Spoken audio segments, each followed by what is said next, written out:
Good afternoon, Amir Fazal Sahib. I'm over here. Whenever you see the possibility, then let's start question answer. Thank you, bottom of my heart, Amir, Mughal Ujala Sahiba, and this pure discussion team. Thank you and honor that you are giving this service for mankind. Assalamu alaikum wa rahmatullahi wa barakatuhu to all dear group members of Pure Discussion Group. ہم آج ایک بار پھر سے محترم زاہد خان صاحب کا پرخلوص استقبال کرتے ہیں، ان کو ویلکم کہتے ہیں سوال و جواب کے نشست کے لیے، اور مغل میم کے ہینڈ اوور مائک کے آگے کی کارروائی وہ شروع کریں. شکریہ.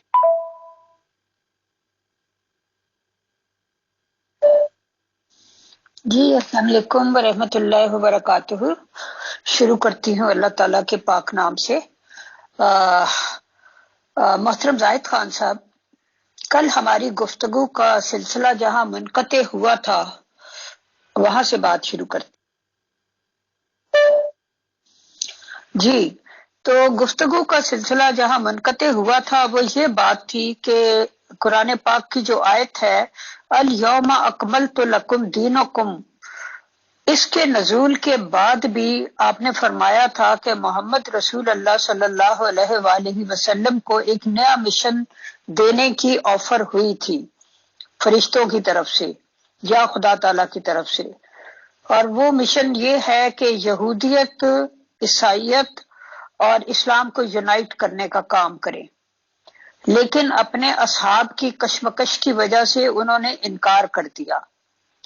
نیز کل آپ نے یہ بھی فرمایا تھا کہ الیوم اکملت لکم دینکم والی آیت خدا تعالیٰ کی طرف سے نہیں تھی بلکہ رسول اللہ صلی اللہ علیہ وسلم کی اپنی حکمت کے تحت تھی. اس بارے میں پلیز وضاحت کیجیے. شکریہ. یہ شدت کہ یہ دین مکمل کر دیا ہے، تمہیں اسلام پسند کیا، تمہارے لیے یہ شدت محمد صاحب کی تھی، اور اسی شدت سے کہا کہ جو کوئی اسلام میں داخل ہونے کے بعد باہر نکلے اس کی سزا موت ہے. یعنی جیسے زانی کو پتھر مارے جاتے ہیں، اس کا سر تن جدا کیا جائے گا. یہی انجیل کی تعلیم ہے مکاشفہ میں، کہ جو بھی اس کے اندر ایک لفظ آگے پیچھے کرے گا اور یا اس سے ہٹ کر کچھ کہے گا وہ زندگی کے درخت سے کاٹا جائے گا. یہی تعلیم تورات کی ہے، موسیٰ کی، کہ شریعت میں کوئی 1 19 20 کا فرق کرے گا اس کو سنسار کر دیا جائے. تو یہ شدت جو ہے یہ نبیوں کی ہے، اور اس کا حاصل یہ تھا کہ جو اسلام کے اندر داخل ہو وہ باہر نہ جانے پائے. بس اب عیسائیت میں کیونکہ ڈیموکریسی ہے، روزانہ مذہب بدلے، روزانہ اندر آئے.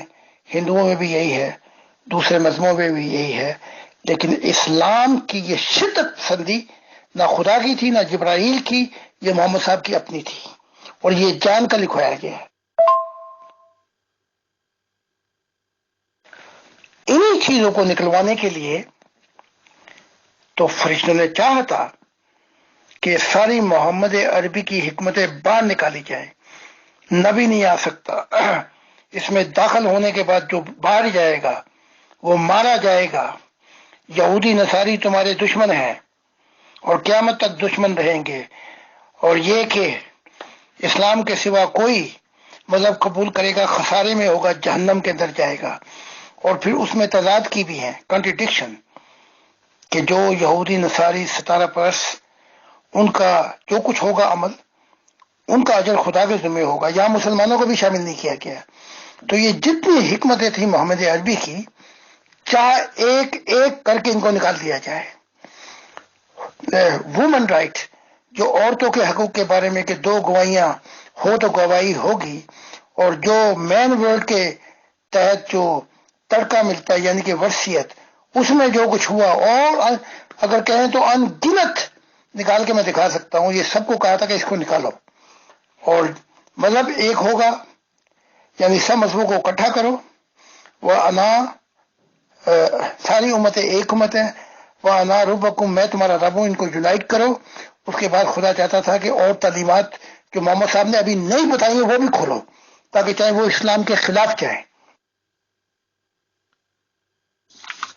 جی محترم، بہت شکریہ، لیکن یہاں میں آپ سے تھوڑا سا اختلاف کرنے کی اجازت چاہوں گی۔ ایسی میری نظر سے کوئی بھی آیت قرآن پاک میں نہیں گزری جس میں کہا گیا ہو کہ جو لوگ اسلام میں داخل ہونے کے بعد باہر نکل جائیں ان کا سر تن سے جدا کر دیا جائے، بلکہ یہ ہے کہ جو لوگ ایمان لائے پھر وہ انہوں نے کفر اختیار کیا، اس کے بعد پھر ایمان لائے، پھر کفر اختیار کیا، پھر ایمان لائے، پھر کفر اختیار کیا، تو ان کا جو معاملہ ہے وہ اللہ کے ذمہ ہے، اور اللہ جو چاہے ان کے ساتھ معاملہ کرے، کسی بھی انسان کے ہاتھ میں ان کا اختیار نہیں دیا گیا۔ یہ تو ہو گئی پہلی بات۔ دوسری بات جو ہے وہ آیت الکرسی میں جہاں وہ آیت ہے لا اکراہ فی الدین، اس کے بعد ہے قد تبین الرشد من الغی، یعنی دین میں کوئی جبر نہیں ہے، ہدایت گمراہی سے ممتاز ہو چکی ہے، لہذا جو بھی کوئی طاغوت کا انکار کرے اور اللہ پر ایمان لائے تو پھر آگے اس کے لیے یہ ہے وغیرہ وغیرہ، یعنی یہاں بھی عقل کو اور شعور کو اپیل کیا گیا ہے کہ ہدایت اور گمراہی یہ دونوں الگ الگ ہو چکی ہیں، اب اپنی مرضی سے فیصلہ کرنا ہے۔ اس کے بعد آ جاتا ہے تیسرا پوائنٹ ہے وہ والی آیت جو 2-3 دفعہ آئی ہے جس میں کہا گیا ہے کہ جو لوگ ایمان لائے اور جو یہودی ہوئے اور جو نصارہ ہوئے اور جو ستارہ پرست صابی ہوئے وغیرہ وغیرہ مختلف لوگوں کا ذکر کر کے یہ کہا گیا ہے کہ ان میں سے جو بھی اللہ اور یوم آخرت پر ایمان لایا تو اس کا اجر جو ہے وہ اللہ کے ذمہ ہے، اور ایسے لوگوں کو نہ کوئی خوف ہوگا نہ وہ غمگین ہوں گے۔ تو اس کا مطلب ہے ان ساروں کو آپشن دی جا رہی ہے کہ یہ اپنے اپنے مذہب میں رہتے ہوئے بھی اگر صرف اللہ اور یوم آخرت پر ایمان لے آئیں، یہاں محمد رسول اللہ صلی اللہ علیہ وسلم پر ایمان لانے کا ذکر ہی نہیں ہو رہا۔ تو یہ ساری جن آیات کے میں نے حوالے دیے ہیں یہ ایک فلیکسیبل نظارہ پیش کرتی ہیں، اس میں شدت نہیں ہے۔ اس پہلی ویڈیو کا میں آڈیو کا جواب دے رہا ہوں۔ کسی علماء کے پاس جائیں، قرآن جو ہے کس پہ اترا ہے؟ محمد رسول پر، اور حدیثیں جو ہیں یہ تشریح ہے، یعنی کہ نمازوں کا بھی کوئی ذکر نہیں ہے قرآن میں، لیکن حدیثوں میں بتا دیا گیا کہ نمازیں کیسے پڑھنی ہیں اور کتنی پڑھنی ہے۔ حدیث میں اور حدیث امام بخاری میں دیکھ لیں جا کے، یا کسی علماء کے پاس چلے جائیں، اسلام سے جو مرتد ہوگا اس کی سزا قتل ہے۔ یہ تو ایک پہلی آپ کی آڈیو، کس سے مرضی پوچھ لیں علماء سے کہ اگر کوئی اسلام چھوڑ کے مرتد ہو جائے اس کی سزا کیا ہے۔ یہ اس کی تشریح محمد صاحب نے خود ہی کر دی، یہ تو آپ پہلے لے رہے ہیں۔ اب میں آپ کی دوسری آڈیو سنتا ہوں۔ دوسری جو ہے آپ کی آڈیو، قرآن پڑھ کے دیکھ لیں کہ جو کوئی اس دین کے علاوہ کچھ قبول کرے گا، کسی بھی دین کو، وہ خسارے کے اندر ہے۔ نہیں لکھا ہوا کہ جو چاہو ایمان لاؤ یا یہ کہ انسان پہ چھوڑ دیا گیا، وہ خسارے کے اندر ہے۔ خسارے سے متعلق کہ وہ جہنم میں جائے گا، کوئی دین اسے قبول نہیں کیا جائے گا سوائے اسلام کے۔ کھلی آیات ہے قرآن کے اندر۔ میں کہہ دوں گا ان میں سے ایک کو کہ وہ آپ کو دکھا دیں۔ اب میں تیسری آڈیو آپ کی سنتا ہوں کہ آپ کیا کہہ رہی ہیں۔ باقی جہاں پہ کہا گیا، یہی تو میں کہہ رہا ہوں کنٹرڈکشن ہے۔ ایک جگہ یا ایھا الذین آمنو، آگے پھر آیت چلتی ہے وَیہود وَنَصَارَىٰ وَالصَّائِبِینَ، ستارہ پرست کو بھی لے لیا ہے، دوسرے مذہبوں کو بھی لے لیا ہے۔ یہاں کٹ کر دیا گیا ہے کہ جو کوئی ایمان یا اعمال کرے گا اس کو اس کے مطابق اجر ملے گا۔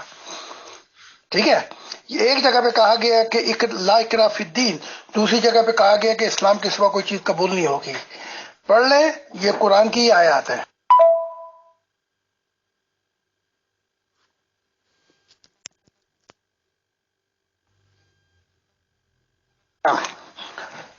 اگر اس طریقے سے دیکھیں گی 5 نمازوں کا مجھے قرآن سے بتا دیں،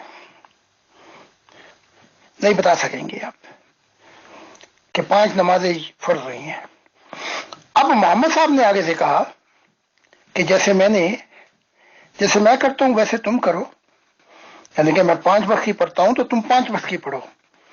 اور پھر یہ کہ جو اسلام سے نکل جائے، یہ تو میں آپ کو حدیث ہی بتا دیتا ہوں کہ وہ گورنر تھے کوئی، میں اگر کہو گے تو مجھے نکالنی پڑے گی۔ وہ آئے، انہوں نے پوچھا کہ یہ کیا ہو رہا ہے، کہا کہ یہ شخص اسلام سے باہر ہے، اسلام سے باہر ہے۔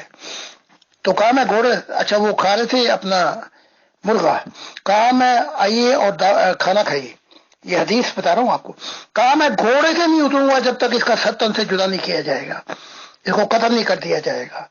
یہ حدیثیں ہیں، یہ سنت رسول خود بتا رہی ہے کہ کیا کرنا ہے۔ تو میں نہیں سمجھتا کہ جیسے قرآن کہتا ہے اس کے مطابق ہو رہا ہے۔ قرآن میں تو بہت سے پھر تضادات ہیں، کون کون سی پھر آیت آپ نکالیں گی اور کون کون سی آیت اس کے بیچ میں لے کے آئیں گے آپ؟ مجھے دیکھنا پڑے گا کہ آپ چاہتی ہیں قرآن میں کیا کیا تضادات ہیں۔ ایک طرف لا اکراہ فی الدین، ایک طرف کہ تم ایمان لے کے آؤ گے عمل کرو گے، ایک طرف کے خسارے میں ہے۔ میں بھی لگا دیتا ہوں، میں دیکھتا ہوں وہ ساری اپنا قرآن کی آیات جن میں بہت تضاد ہے، اور پھر سنت کیا کہتی ہے وہ بالکل علیحدہ ہے۔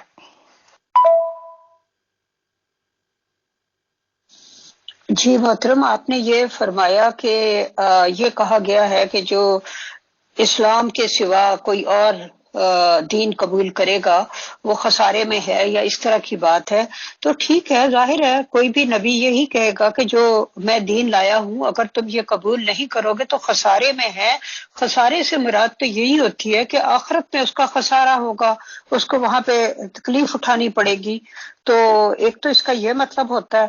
تو دوسری جو بات تھی وہ میں دوبارہ آپ کی آڈیو مجھے سننی پڑے گی، لیکن خیر اگر آپ اس کے بارے میں کچھ کہنا چاہیں تو آپ کہہ دیں، ورنہ پھر ہم آگے بڑھتے ہیں۔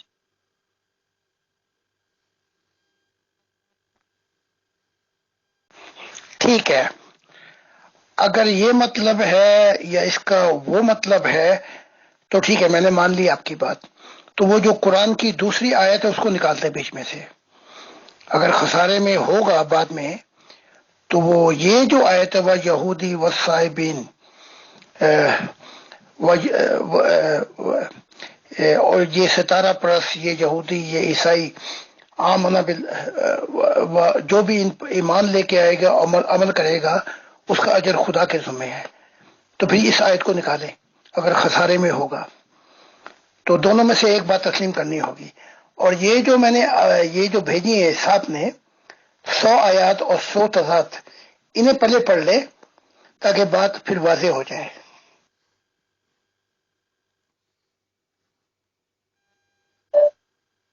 جی محترم، اصل میں پروگرام کے دوران تو انہیں سب کو پڑھنے کا وقت نہیں ہے، لیکن اگر باریک نظر سے دیکھا جائے تو اس میں تضادات نہیں ہیں۔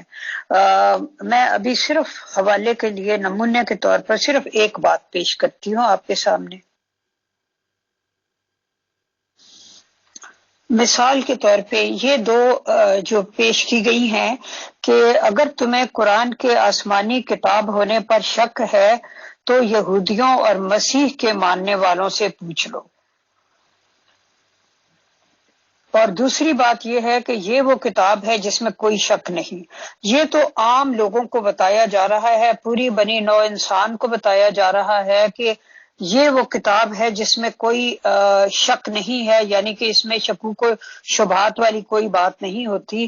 لیکن اگر یہ خدا کی طرف سے ہے کہ اس میں شک والی تو کوئی بات نہیں ہے، لیکن پھر بھی اگر تمہیں شک ہے، خدا تو کہہ رہا ہے اس میں شک والی بات نہیں، لیکن تمہیں شک ہے، انسان ہے، کمزور ہے، اس کو شک ہو سکتا ہے، تو پھر یہودیوں اور مسیح کے ماننے والوں سے پوچھ لو۔ یعنی پہلے بھی کتابیں آتی رہی ہیں اور پہلے بھی خدا کی طرف سے الہام نازل ہوتے رہے ہیں، ان سے پوچھ لو۔ یہ بھی خدا کی طرف سے باتیں آ رہی ہیں، پہلے بھی آ چکی ہیں۔ میں سمجھتی ہوں کہ اس کا یہ مطلب، اگر قرآن کے آسمانی کتاب ہونے پر تمہیں شک ہے تو یہودی اور مسیح کے ماننے والوں سے پوچھ لو، وہ تو آج بھی اس کتاب کو جھوٹا کہتے ہیں، اور محمد عربی کو شیطان کہتے ہیں، کہ سب سے بڑا جھوٹا دروغ کو۔ تو پھر ہم جا کے یہودی اور نصاریوں سے پوچھیں اس کتاب کے متعلق، اب آپ کیا کہیں گے اس کے متعلق؟ ان سے یہ نہیں کہا جا رہا کہ اس کتاب کے متعلق پوچھو، کیونکہ ابھی تو یہ کتاب کی شکل میں تھی ہی نہیں، ابھی تو احکامات جستہ جستہ نازل ہو رہے تھے۔ یعنی یہ بات تم پوچھ لو کہ اس طرح سے الہام اور وحی ہوتی ہے، تو ظاہر ہے یہودی بھی کہہ دیتے کہ ہاں موسیٰ پر بھی ہوتی تھی، اور عیسائی بھی کہہ دیتے کہ عیسیٰ علیہ السلام پر بھی اس طرح سے خدا کلام کرتا تھا۔ یہ والی بات پوچھ لو، یہ کہا جا رہا ہے۔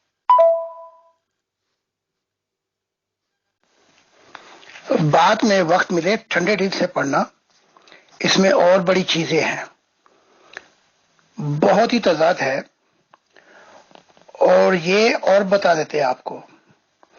اس دور میں جب یہ بات کی گئی کہ قرآن کے آسمانی شک ہونے پر اگر تمہیں شک ہے، تو یہودیوں اور مسیح کا یہی کہنا تھا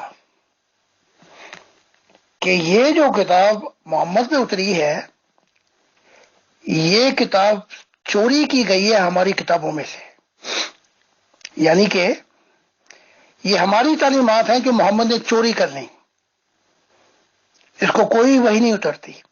لیکن اس کے باوجود آپ ٹھنڈے دل سے اس کو پڑھنا، اور اس پہ پھر اگلی دفعہ ایک ایک کر کے ہم اس کے اوپر بات چیت کر لیں گے، اور میں آپ سے کچھ سوال کروں گا، اس کا جواب آپ دیں گی۔ ابھی تو آپ سوال کریں نا، میں سوال کروں گا اس 100 تضادات میں، ان کا جواب آپ دیں گی۔ اگر نہیں دے سکیں گی تو سمجھ لیں قرآن تضاد سے بھرا پڑا ہے۔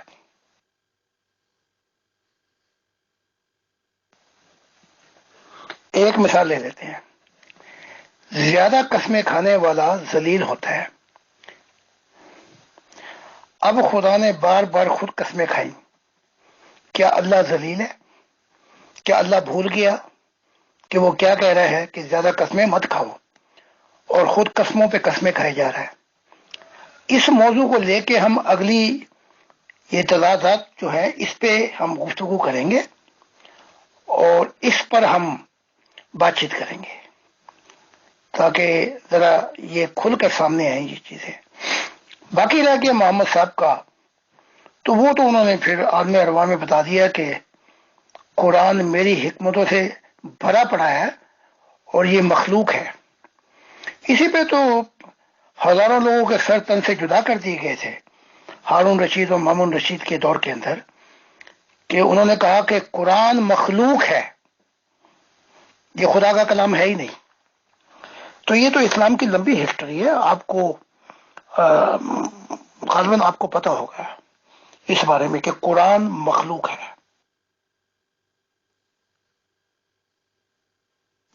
جی محترم، ظاہر ہے میں کوئی عالم فاضل تو نہیں ہوں، میں تو محض ایک طالب علم ہوں، ہر جگہ سے سیکھنے کی کوشش کرتی ہوں، لیکن اتنی سی بات تو مجھے سمجھ ہے کہ خدا تعالیٰ کا قسم کھانا بالکل اور بات ہے، اور بالکل اور سینس میں استعمال ہوا ہے۔ بندوں کا قسمیں کھانا ہوتا ہے، جب زیادہ قسمیں کھاتے ہیں جو لوگ، وہ اپنی جو بھی غلط سلط بات ہوتی ہے اس کو درست ثابت کرنے کے لیے کہ لوگ ان پہ یقین کر لیں، اس لیے زیادہ قسمیں کھاتے ہیں۔ تو ان کے لیے اگر کہا گیا کہ زیادہ قسمیں کھانے والا ذلیل ہوتا ہے تو وہ ایک اور بات ہے۔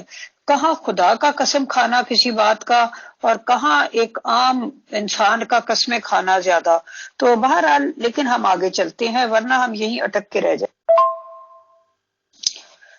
اگلا پوائنٹ یہ ہے جو آپ نے بک میں بیان کیا، اس میں آپ نے یہ فرمایا، یہ 24 نمبر پوائنٹ ہے، اس میں آپ نے فرمایا کہ محمد رسول اللہ صلی اللہ علیہ وسلم نے آپ کے سامنے یہ بھی اعتراف کیا کہ فلسطین اور اسرائیل کا مسئلہ جو آج تک حل نہیں ہو سکا اس کا ذمہ دار میں ہوں۔ اس کو بھی پلیز ذرا واضح کر دیجئے، شکریہ۔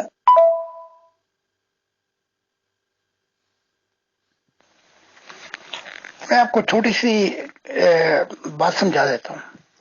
یہ واقعہ تو سنا ہوگا کہ ایک عورت آئی اور اس نے کہا کہ یہ میرا شکر گڑ بہت کھاتا ہے. غالباً یا تو یہ کسی ولی کا واقعہ ہے یا محمد صاحب کا ہی واقعہ ہے. تو کہا کہ پھر آنا. وہ دوبارہ آئی تو کہا کہ بیٹے گڑ نہیں کھانا. اس نے کہا یہی بات کہنی تھی تو پہلے کہہ دیتے. اس نے کہا پہلے میں کھاتا تھا گڑ، میں نے خود چھوڑا، اب اس پہ اثر ہوگا. تو چاہے خدا کتنا ہی بڑا ہے، اپنے آپ کو جب گائیڈنس پہ لے کے آتا ہے تو اسی لائن پہ رکھتا ہے جہاں پہ انسانی رسپانسبلٹی ہے. خدا ایک بات ہرگز نہیں کر سکتا جو وہ خود بار بار کر رہا ہے. بہرحال یہ تو ایک مضمون ہے، اس کی طرف ہم کسی وقت بھی آ سکتے ہیں. اچھا، دوسری بات جو آپ نے پوچھی،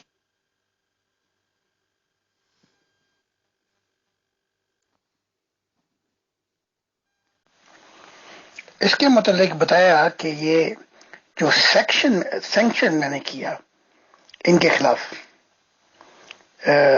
یہودیت کے خلاف، کہ ان کے ساتھ بہت سی چیزوں میں تم اس کا ان کے شریک نہیں ہوگے.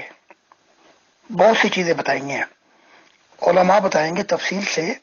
اگر مجھ سے پوچھنا ہوگا تو وہ پھر میں چیک کرتا ہوں. انہیں بہت سے پوائنٹ ہے کہ کیا لین دین نہیں کرنا ہے ان کے ساتھ. تو جب یہ شدت اختیار کی گئی تو لازمی بات ہے کہ یہودی کوئی ہاتھ پہ ہاتھ دھر کے تھوڑی بیٹھے ہوئے ہیں. انہوں نے بھی ان سینکشن کا جو پابندیاں لگائی تھی وہی جواب دیا. انہوں نے بھی تب سے یہ مسئلہ جو ہے یہ یہودیوں کا اور مسلمانوں کا یہ طول پکڑ گیا. پھر اس میں اور بہت سے واقعات آ گئے جو میں نے پہلے بھی بتایا تھا. یہودیت کے ساتھ انتہائی سختی، ان کو مار دینا، ان کے ساتھ ایسا سلوک کرنا کہ یعقوب اور جو اسحاق جو تھے نبی یا داؤد، وہ بھی پیچھے ہٹ گئے اور خلاف ہو گئے روح کی دنیا میں.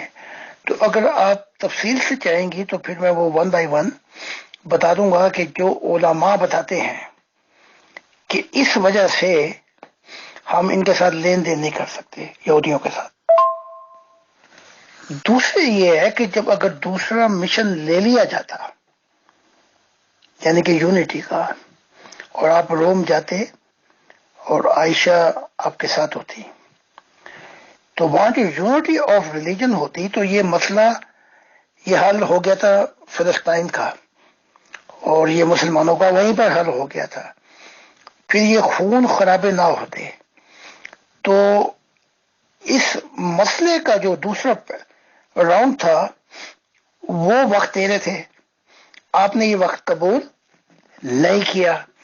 تو بس وہیں سے پھر یہ آج تک خون خرابے ہوتے جا رہے ہیں، لیکن یہ مسئلہ حل ہوتا نظر نہیں آ رہا. تو اس میں بہت سے پوائنٹ آ جاتے ہیں. اگر وہ دوسرا مشن لے لیتے تو یہ بات نہ ہم آج کرتے نہ کہنے والی ہوتی، یہ مسائل کبھی کے حل ہو جاتے. جی محترم شکریہ. اگلے پوائنٹس ہیں نا، وہ 25، 26 اور 27، وہ آلموسٹ ملتے جلتے ہیں. ان سب میں بھی یہود کے بارے میں ہی بات ہے. بہرحال ہم ان کو ون بائی ون لے لیتے ہیں. 25 نمبر جو پوائنٹ ہے آپ کا وہ یہ ہے کہ انہوں نے فرمایا کہ میں نے بہت سے یہودی قبائل کو ان کی سرزمین سے نکال دیا کیونکہ ان کے لیے میرے دل میں کوئی شفقت اور ہمدردی نہیں تھی.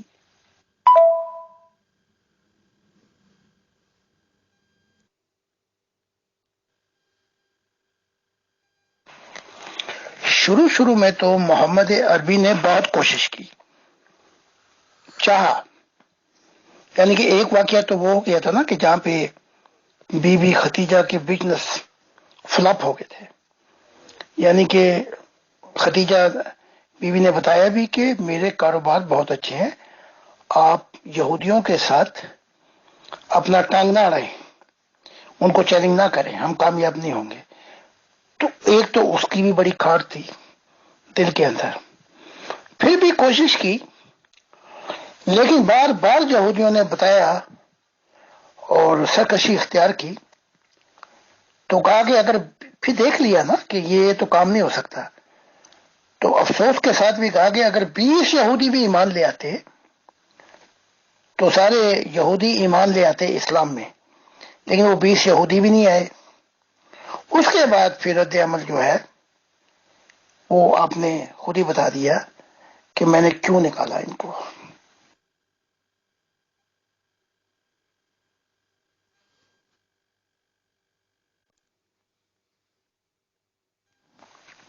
پھر یہاں ایک اور بات آ جاتی ہے، اس بات کا بھی جواب ہے جو پہلے ہماری تھوڑی سی گفتگو ہوئی کہ مرنے کا وقت ہے بڑا مشکل ہوتا ہے، اور آپ کہہ رہے ہیں کہ اسلام عرب میں 2 مذہب نہ چھوڑے جائیں۔ اب آپ دیکھیں، یہودی بھی تھے، عیسائی بھی تھے، ستارہ پرست بھی تھے، بت پرست بھی تھے، اور راہب بھی تھے، کاہن بھی تھے، لیکن کہا جا رہا کہ عرب کے اندر 2 مذہب نہ چھوڑے جائیں، جیسے بھی ہو ان کو باہر کرو، یا تو اسلام میں لے کے آئے، پورے عرب میں صرف ایک ہی مذہب ہوگا، ان میں سے 2 مذہب عرب کی ٹیریٹوری میں نہ چھوڑے جائیں۔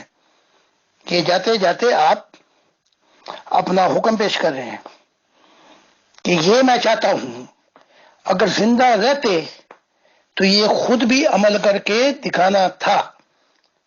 تو آپ دیکھ لیں اس کے بارے میں کیا کر سکتے ہیں ہم گفتگو۔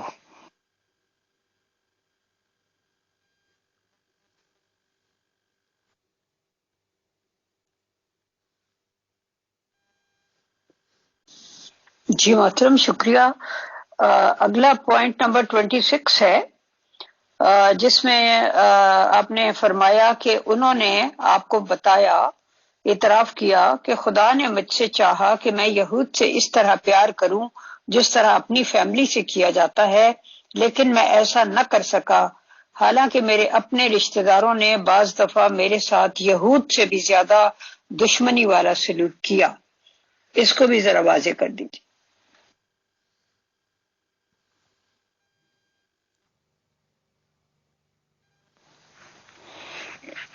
اس کی تشریح کی کوئی ضرورت ہے ہی نہیں۔ جو آپ کے جو رشتہ دار ہیں، خونی رشتے، انہوں نے آپ کے ساتھ کیا کچھ نہیں کیا، آپ نے پھر بھی ان کو معاف کر دیا۔ اور مجھے یہاں تک بتایا گیا ہے کہ یہ مکے میں جو معاف کی گئی تھی، معافی تھی عام، اس میں وہ لوگ بھی جھگڑے میں آ جاتے جو اپنا ایمان چھپائے ہوئے تھے۔ تو یہاں تک تو ان لوگوں کو بھی معاف کر دیا مکہ میں، اور مکہ کے جو خونی رشتے تھے جنہوں نے ٹل کا زور لگایا کہ اسلام کو مٹا دیا جائے۔ لیکن محمد صاحب کہتے ہیں خود ہی، لیکن یہ میں یہودیت سے مجھے کوئی خاص یعنی کہ ڈسٹنس تھا، فاصلے پر، مجھے یہ اچھے ہی نہیں لگتے تھے۔ تبھی یہ کہا تھا، امام بخاری کی حدیث ہے، کیا محمد صاحب کو پتا نہیں تھا کہ ابراہیم، اسحاق اور یعقوب کی نسل میں سے ہیں؟ تو تب بھی اس کے باوجود کہا مجھے لگتا ہے یہ چوہوں کی نسل میں سے ہیں۔ تو آپ اندر سے دیکھ لیں کہ اندر سے محمد صاحب کے تاثرات کیا ہیں۔ اندر سے بیزاری تھی، ناپسندیدگی تھی، نفرت تھی یہودیوں کے ساتھ۔ جتنا محمد عربی کو یہودیوں نے بلاک کیا ہے، اگر یہ بلاک نہ کرتے تو غالباً پھر اگلا قدم محمد رسول کا یورپ ہوتا، یعنی اپنی زندگی میں ہی کثرت سے یورپین کو اسلام میں داخل کر دیتے ہیں۔ یہ بھی محمد رسول نے بتایا ہے، لیکن وہ بیچ میں ایسے کھڑے ہوئے کہ نہ نکلنے دیتے ہیں، ٹکا لگا کے کھڑے ہو گئے، نہ آنے دیا نہ جانے دیا۔ تو اور بہت سی وجوہات ہیں جو محمد صاحب نے بتائی، لیکن چند ایک میں بتا دی میں نے آپ کو۔ اور آج عالم ارواح میں بھی کوئی اتنی دوستی محبت بھائی چارہ نہیں ہے، وہاں بھی یہی ہے، وہی بیزاری، وہی فاصلے۔ اب تو نبیوں کے بھی آپس میں فاصلے ہو گئے ہیں، جو تورات کے نبی ہیں اور جو جہاں سے یہ یہودیت بنی اسرائیل شروع ہوئے۔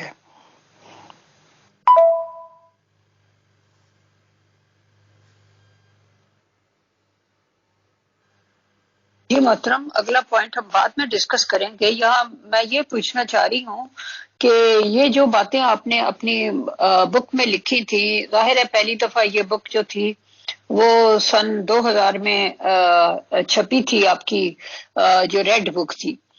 تو اس کے بعد پھر آپ نے اس کو بول کر ریکارڈ کروایا، وہ غالباً 2019 تھا یا 18 تھا یا کچھ اس طرح سے تھا.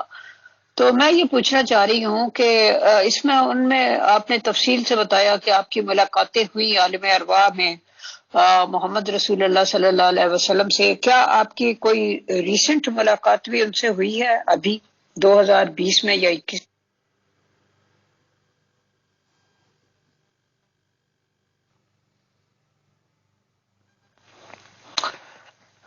ریسنٹ 2 ملاقاتیں میں نے لکھی ہوئی ہیں. ان میں سے ایک ملاقات یہ کہ مجھ سے شکوہ کیا کہ دیکھ یہ اب میرے نام کو بھی نکالیں گے احمدیت، اور لا الہ الا اللہ محمد رسول اللہ جو لکھا ہوا ہے اس کو نکال کر لا الہ الا اللہ احمد رسول اللہ لکھیں گے. تو میں نے کہا کہ میں بتا دوں گا ان کو. تو میں نے کہا احمد بھی تو آپ کا ہی نام ہے. تو کہا کہ نہیں، یہ نام تو ہے میرا، لیکن اب یہ عملی جامہ پہنے گا غلام احمد قادیان کی طرف، کیونکہ ان کا بھی نام تھا نا احمد. تو وہاں میں نے احمدیت کو دیکھا جو وہ تیاریاں کر رہے ہیں، لیکن ان میں نے دیکھا کہ وہ بالکل یہودی طور طریقے اختیار کر گئے ہیں. اسی کشم میں دیکھ رہا ہوں جب محمد صاحب مجھ سے بات چیت کر رہے تھے. تو پھر کہنے لگے کہ دیکھ، کیونکہ ہم وہیں سے گزر رہے تھے، محمد صاحب تھے اور عمر کی بیٹی جو بیوی بھی ہے حفصہ وہ بھی ساتھ تھیں. تو کہا دیکھ ایک وقت آئے گا کہ یہ میری طرف مڑ کے بھی نہیں دیکھیں گے، دیکھ لے ابھی سے یہ پیٹ پھیر کے کھڑے ہوئے ہیں. تو یہ باتیں کی، بہت شکوہ شکایت اور غمگین ماحول میں تھے. تو وہاں ہی میں نے اس کو بھی دیکھا، کیا کہتے ہیں یہ مرزا طاہر احمد صاحب جو گزر گئے ہیں، ان کو بھی دیکھا اور ان کے دوسرے خلیفہ کو بھی دیکھا اور پھر احمدیت کو بھی دیکھا. تو میں نے احمدیت سے پوچھنا ہوں کہ دیکھو وہ محمد صاحب میرے ساتھ ہیں، تم ان کی طرف کوئی توجہ ہی نہیں دے رہے. اس کے باوجود انہوں نے کوئی توجہ نہیں دی. تو وہاں آگے جا کے پھر محمد صاحب تو چلے گئے نا، تو حفظہ تھی ساتھ. تو مجھ سے بات چیت کرنے لگے، شکوہ شکایت. میں نے کہا میں نے تو سب کچھ لکھ دیا ہے اب، اور وہ کتاب بھی آ گئی ہے. تو وہ لکھا میں نے اس لیے کہ میں مجبور تھا. میں نے تو کتاب کا نام ہی یہ لکھا تھا کہ محمد کا پیغام مسلمانوں کو. تو اس کے باوجود جبرائیل آئے، انہوں نے مجھ سے ایسے ایسے کہا اور کہا کہ اس کو بدل. باقی وہ جو کتاب ہے میں نے بتایا کہ جو 2000 میں آئی ہے، God reveal himself as a visible God to mankind, اس میں دیکھ لو میں نے بڑی محبت، پیار اور بہت سی چیزیں میں نے بالکل نہیں بتائی تھیں، بالکل پازیٹیو طریقے سے میں نے آپ کا بتایا تھا. تو پھر بھی شکایت کرنے لگے اور میں نے محسوس کیا کہ ناراض ہیں. اب اس ناراضگی کا کیا کیا جائے؟ لیکن پھر میں نے ادھر کیا، میں یہ تو چلے گئے حفظہ اور محمد صاحب. تو میں نے وہاں دیکھا کہ ایک وقت آئے گا کہ جماعت احمدیہ نے کلیہ تام علیحدگی اختیار کر لی اسلام مسلمانوں سے. ویسے تو ان کے غلام احمد قادیان کے دور میں کر لی تھی، پھر بعد میں بھی ہوئے، کوئی رشتہ داری، کوئی شادی بیاہ کچھ بھی نہیں، اور بہت سی چیزیں علیحدہ کر لی. لیکن ایک وقت آئے گا وہاں پھر صرف غلام احمد قادیان مسیح کی بات ہوگی، اور وہ جو ریفارم اسلام ہوگا وہ اس سے بھی انتہائی ہوگا.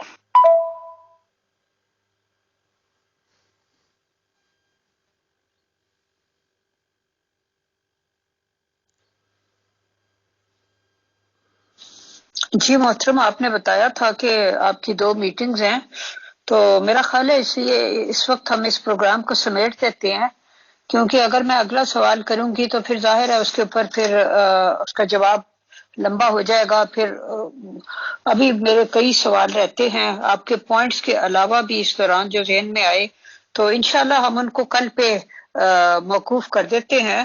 اور کچھ آپ کہنا چاہیں اپنی طرف سے تو وہ آپ کہہ لیجئے. بہت بہت شکریہ آپ کا. میں تہہ دل سے آپ کا بھی شکر گزار ہوں کہ آپ ایسے کوشچن کر کے باتوں کو نکھار رہی ہیں کہ کیا ہوا غلط، کیا اب ہمیں کرنا چاہیے، اور مستقبل ہمارے سامنے ہے. امیر فیصل صاحب کا بھی شکر گزار، اور یہ پیور ڈسکشن کی ٹیم میں جو لوگ بھی ہیں، کجا ہمارے اختلافات ہوں، میں ان کا بھی بہت شکر گزار ہوں کہ وہ یہ محنت کرتے ہیں اور موقع دیتے ہیں. Thank you so much and God bless you. Thanks and Jazakallah, Mohtaram Zahid Khan Sahab, present admins team and all dear group members of Pure Discussion Group.